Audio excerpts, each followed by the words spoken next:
Good evening, my friends. The truth I'm going to reveal tonight will shatter one of the most persistent illusions that keeps humanity trapped in endless cycles of wanting, hoping, and never receiving.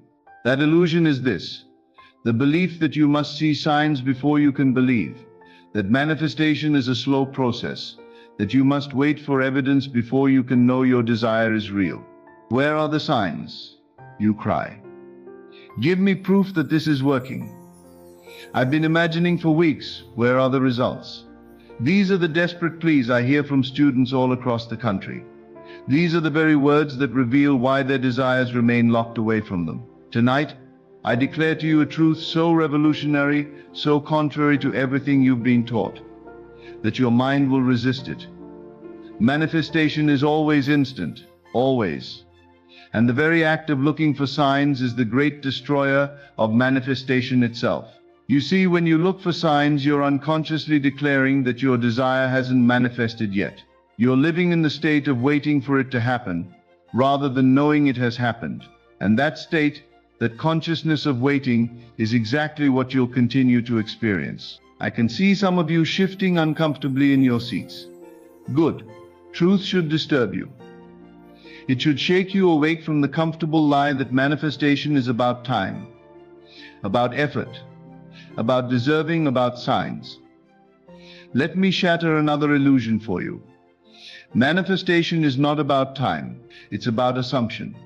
It's not about effort. It's about acceptance. It's not about deserving. It's about consciousness. The moment, the very instant, you truly assume the feeling of the wish fulfilled, that desire is completely manifest in consciousness. Not partially, not gradually, completely. And consciousness, whether you believe it or not, is the only reality there is. Now you're asking the burning question: if manifestation is instant, Neville, why don't I see results immediately? Why does it sometimes take weeks, months, or even years for things to appear in my physical world? Listen closely, for this is where most students lose their way. The delay you experience is not in the manifestation. It's in your acceptance of the manifestation. Your desire is not slowly coming to you. You are slowly coming to your desire. You're gradually moving into the state of consciousness where your fulfilled desire feels natural, normal, inevitable. A desperate woman once confronted me after a lecture in New York. She was trembling with frustration. "Mr. Goddard," she said, her voice breaking, "I've been imagining prosperity for 3 months, every night, faithfully. But I see nothing. My bills pile higher, my bank account shrinks, my creditors call daily. Where are the signs? Where is even one small indication that this is working?" I looked into her eyes and saw immediately why her prosperity remained elusive. "Madam," I said gently but firmly, "you have just confessed your sin. You are looking for signs. Every morning when you wake, what do you do first?" "I check my bank account," she admitted. "And what are you looking for?" "To see if money has appeared." "And when you find the balance unchanged, what do you feel?" Her shoulders sagged. Disappointment, doubt, fear that it's not working. "Then you have your answer," I told her. "You are not imagining from prosperity. You are imagining toward it. You are not assuming abundance. You are hoping for it. And hope, dear lady, is the great destroyer of all manifestation." What I taught her next changed her life forever. I leaned forward and spoke words that cut through her desperation like a sword through silk. Stop looking for signs and start being the sign. If you are truly prosperous, not hoping to be, not trying to be, but actually prosperous in consciousness, would you be frantically checking your bank account each morning? Would you be searching your mailbox like a beggar looking for scraps? The question hung in the air between us. I could see the truth dawning in her eyes. A prosperous woman, I continued, wakes with the quiet confidence of someone whose abundance is assured. She moves through her day making decisions from plenty, not scarcity. She doesn't look for prosperity because she lives from prosperity. This woman made a decision that night that transformed everything. She stopped her morning ritual of checking her bank account. She stopped scanning her mail for unexpected money. She stopped asking the universe for signs. Instead, she began each day feeling the contentment of a woman whose financial worries were behind her. The change was swift and dramatic. Within weeks, opportunities appeared from the most unexpected sources. Old debts were repaid. New income streams opened, and prosperity flowed into her life with such naturalness that she later told me it felt not like a miracle, but like the inevitable unfolding of what had always been true. But mark this well, she stopped looking for her prosperity the moment she started living from it. This reveals the great secret that mystics throughout the ages have whispered in sacred chambers. When you stop looking for your manifestation and start living from it, the physical world has no choice but to conform to your assumption. But why is this principle so difficult for the human mind to grasp? Because we have been trained backwards, conditioned to believe in a sequence that doesn't exist. We think first desire, then effort, then signs, then manifestation. This is the great lie. The true sequence is this. Desire appears, manifestation occurs instantly in consciousness, acceptance gradually dawns, and finally, inevitably, reflection appears in the physical world. Most souls get trapped in the middle phase. They desire, the desire manifests immediately in consciousness, but then they panic and start searching for external proof before they'll accept what has already been completed in the realm of reality. It's as if you planted a seed in perfect soil, then spent every day digging it up to see if it was growing. The very searching destroys what you seek. Consider another case that came to my attention. A young man burning with love for a woman who seemed as distant as the stars. For months he had been faithfully imagining conversations with her, seeing himself as her chosen one, feeling the bliss of being beloved by her. Yet each day brought fresh torment. He analyzed every glance she gave him. He dissected every word she spoke. He read meaning into every pause, every smile, every gesture. Surely, he thought, if my imagination is working, there must be some sign in her behavior. When he came to me, his eyes were hollow with exhaustion. "Mr. Goddard," he said, "I've been so faithful to my imaginal acts, but she shows no interest. If anything, she seems more distant than before. How long must I wait for signs that she's beginning to love me?" "Young man," I replied, "you've answered your own question without knowing it. You're waiting for signs. Every moment you spend analyzing her behavior for evidence of love, you're affirming that she doesn't love you yet. You're living in the consciousness of hoping to be loved, rather than knowing you are beloved." I could see the confusion in his face, so I spoke more directly. "Tell me, when a man knows he is deeply loved by a woman, does he spend his days anxiously searching her face for proof? Does he analyze her every word for hidden meaning? No, he simply enjoys the love that exists between them."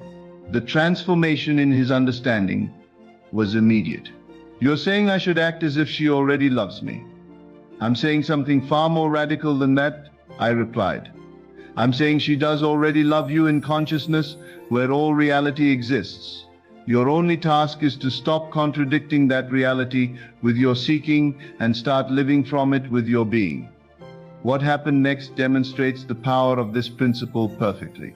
The moment he stopped searching her behavior for signs of love and started simply being a man who was loved, everything changed.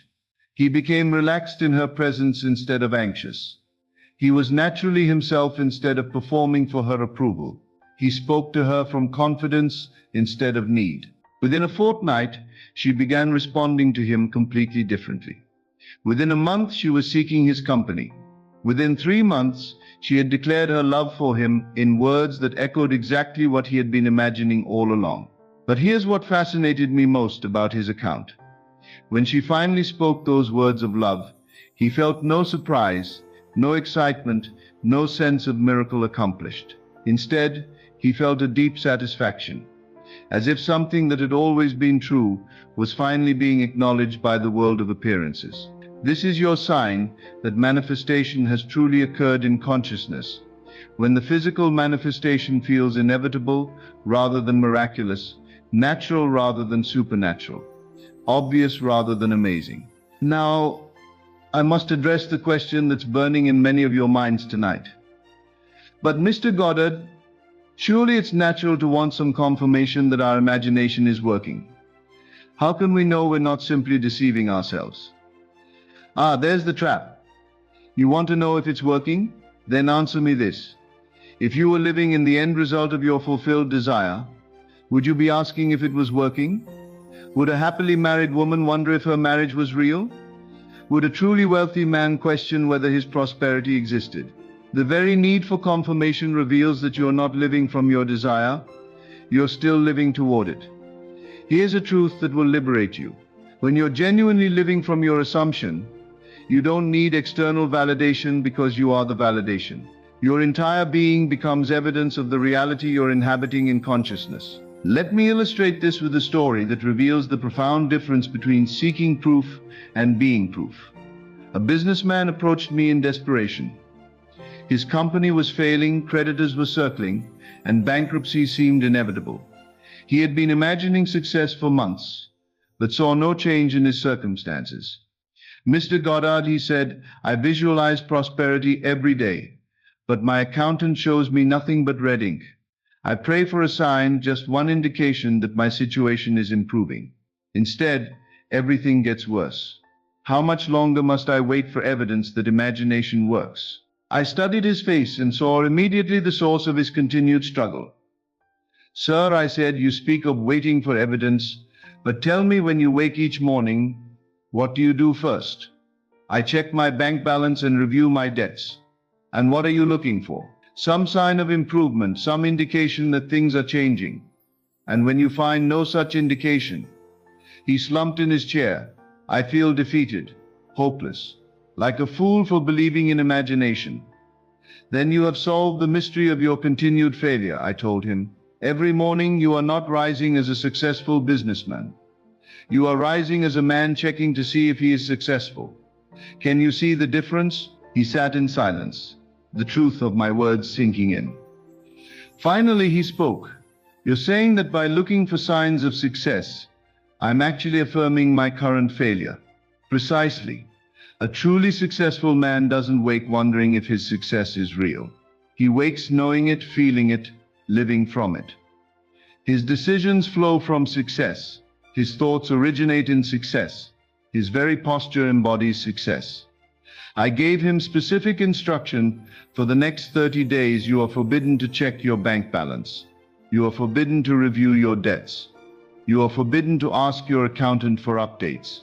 Instead, every morning you will spend 10 minutes feeling the satisfaction of a man whose business thrives beyond his wildest expectations. Feel the relief. Feel the pride. Feel the joy of abundance." "But what about my actual bills?" he protested. "What about the creditors calling?" Pay what you can pay from your consciousness of abundance, not scarcity. Make decisions from success, not desperation. And above all, stop looking for signs that you're becoming successful. Start being successful in consciousness right now. The transformation was nothing short of miraculous. Though by the time it manifested, it felt perfectly natural to him. Within 2 weeks, an old business associate contacted him with an unexpected partnership opportunity. Within a month, new contracts appeared from sources he'd never imagined. Within 3 months, his company was not just stable but thriving. But the most remarkable part of his testimony was this: "Mr. Goddard, by the time these opportunities appeared, I wasn't even surprised. I had been living from success for so long, in consciousness, that the external success felt like it was simply catching up to where I already was. This is the key to understanding why manifestation is always instant, yet sometimes appears to take time. The manifestation occurs instantly in consciousness. The physical reflection appears when you fully accepted and embodied that consciousness." But the most remarkable part of his testimony was this: "Mr. Goddard, by the time these opportunities appeared, I wasn't even surprised. I had been living from success for so long in consciousness that the external success felt like it was simply catching up to where I already was. This is the key to understanding why manifestation is always instant, yet sometimes appears to take time. The manifestation occurs instantly in consciousness. The physical reflection appears when you fully accepted and embodied that consciousness." Let me explain this even more clearly. Imagine consciousness as a vast ocean. Your desire exists in that ocean as a perfect, complete reality right now. When you assume the feeling of your wish fulfilled, you dive into that ocean and touch that reality. It's there, it's complete, it's real. But most people, the moment they touch it, panic and swim back to the shore of their old consciousness. Did I really touch it?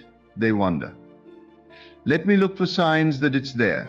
And in that looking, they've already left the ocean where their desire exists and returned to the barren shore of seeking. To manifest in the physical world, you must learn to live in that ocean. You must make your home in the consciousness where your desire exists. Stop swimming back to shore to look for footprints. Stop searching for evidence that the ocean is real. Simply live in it, breathe in it, move in it, until that watery world becomes more natural to you than dry land. Then, and only then, will you look around and find that the physical world has somehow become the ocean you were living in all along. Now, some of you are thinking, but Neville, what about synchronicities? What about meaningful coincidences? Aren't those signs that our manifestation is coming? Listen carefully, for this distinction is crucial. True synchronicities occur when you're living from your assumption, not when you're looking for proof of it. When you're genuinely inhabiting the consciousness of your fulfilled desire, the universe naturally rearranges itself to support that state. Events occur, people appear, opportunities emerge, but these are not signs that your manifestation is coming. They are expressions of the manifestation that has already occurred in consciousness and is now reflecting into the physical world. The difference? When you're looking for signs, you see them as proof that you're on the right track, and you feel relief. See, it's working. But when you're living from your assumption, synchronicities feel perfectly natural, even expected. Of course this happened. This is consistent with who I am. One is the consciousness of seeking. The other is the consciousness of being. A woman came to me once with an interesting observation. She said, "Mr. Goddard, I've noticed something strange. When I desperately looked for signs that my desire was manifesting, I saw none. But now that I've stopped looking and simply lived from my fulfilled desire, I see synchronicities everywhere. Why is that?" I smiled at her question because it revealed her growth in understanding. "My dear," I said, "you've discovered one of the great paradoxes of manifestation. When you look for signs, you see none, because your looking comes from lack. But when you stop looking and simply live from fulfillment, signs appear everywhere because your being creates them. It's like this," I continued. "A desperate person looks at a closed door and sees only an obstacle, but a confident person looks at the same door and sees an opportunity. They simply open it and walk through. The door hasn't changed. The consciousness observing it has changed." She understood immediately. The synchronicities had always been there, but only when she stopped looking for them as proof of something coming could she see them as expressions of something that already was. Here's a practical technique I want to share with you tonight. Something you can apply immediately. Tonight, when you lie down to sleep, choose one desire, just one. Instead of imagining it coming to you, imagine that it has been yours for quite some time. Imagine the naturalness of it, the ordinariness of it, the taken for granted quality of it. If you're manifesting prosperity, don't imagine receiving money. Imagine the comfortable feeling of someone who has had abundance for years. Feel the casualness with which you make financial decisions. Feel the ease, the security, the confidence that comes from long-established prosperity. If you're manifesting love, don't imagine the moment of falling in love. Imagine the comfortable intimacy of a relationship that has matured over time. Feel the security of being deeply known and cherished. Feel the ease of being with someone who loves you completely. Can you feel the difference? One consciousness is anticipating, waiting, hoping. The other is relaxing, enjoying, being. One is looking toward a future moment. The other is living in an eternal present. And here's what will happen when you truly embody this consciousness. When you genuinely live from the assumption that your desire has been fulfilled for quite some time, you'll stop looking for signs, not because you've given up, but because you're already living in the fulfillment. A sign indicates something that might be coming, but you don't need signs when you're already there. If you're manifesting love, don't imagine the moment of falling in love. Imagine the comfortable intimacy of a relationship that has matured over time. Feel the security of being deeply known and cherished. Feel the ease of being with someone who loves you completely. Can you feel the difference? One consciousness is anticipating, waiting, hoping. The other is relaxing, enjoying, being. One is looking toward a future moment. The other is living in an eternal present. And here's what will happen. When you truly embody this consciousness, when you genuinely live from the assumption that your desire has been fulfilled for quite some time, you'll stop looking for signs, not because you've given up, but because you're already living in the fulfillment. A sign indicates something that might be coming, but you don't need signs when you're already there. Let me share one final story that encapsulates everything I've taught tonight. Years ago, when I was still in Barbados, I had an intense desire to come to New York to study these very principles I now teach. But my circumstances seemed impossibly opposed to this desire. I had no money, no connections, no apparent way to make this journey. Most people in my position would have looked for signs. They would have watched for opportunities, searched for open doors, waited for indications that their desire was possible. But I had already learned the secret I'm sharing with you tonight. I didn't look for signs that I would go to New York. Instead, I went to New York in consciousness. Every night I fell asleep walking the streets of that great city. I felt the different air, saw the tall buildings, heard the sounds of Manhattan. I lived there so completely in consciousness that Barbados began to feel like the dream and New York like the reality. I didn't wait for signs. I didn't look for opportunities. I simply lived from the assumption that I belonged in New York, and I let the physical world catch up to where I already was in consciousness. And it did, in ways I could never have predicted or planned. Opportunities appeared, doors opened, and within months I found myself physically standing on the streets I had walked nightly in imagination. But by the time my feet touched New York pavement, I felt no sense of miracle or surprise. I felt I had finally arrived at a destination I'd been living in for months. The physical journey was merely the final step in a journey that had been completed in consciousness long before. This is what I mean when I say manifestation is always instant. The moment I truly assumed I belonged in New York, I was there, in consciousness, which is the only reality. The physical journey was simply the shadow catching up to the substance, the reflection conforming to the real. So tonight I leave you with this challenge. Choose one desire. Stop looking for signs that it's coming. Stop searching for evidence that it's possible. Stop wondering if it's working. Instead, assume it has already happened. Not that it will happen, not that it's trying to happen, but that it has happened. Assume you've been living in the fulfillment of this desire for quite some time. Let yourself feel the naturalness of it, the ordinariness of it, the taken for granted quality of it, and then, most importantly, live from that assumption regardless of what your physical senses tell you. When your bank account contradicts your assumed prosperity, live from prosperity anyway. When your empty apartment contradicts your assumed love, live from love anyway. When your current circumstances contradict your assumed success, live from success anyway.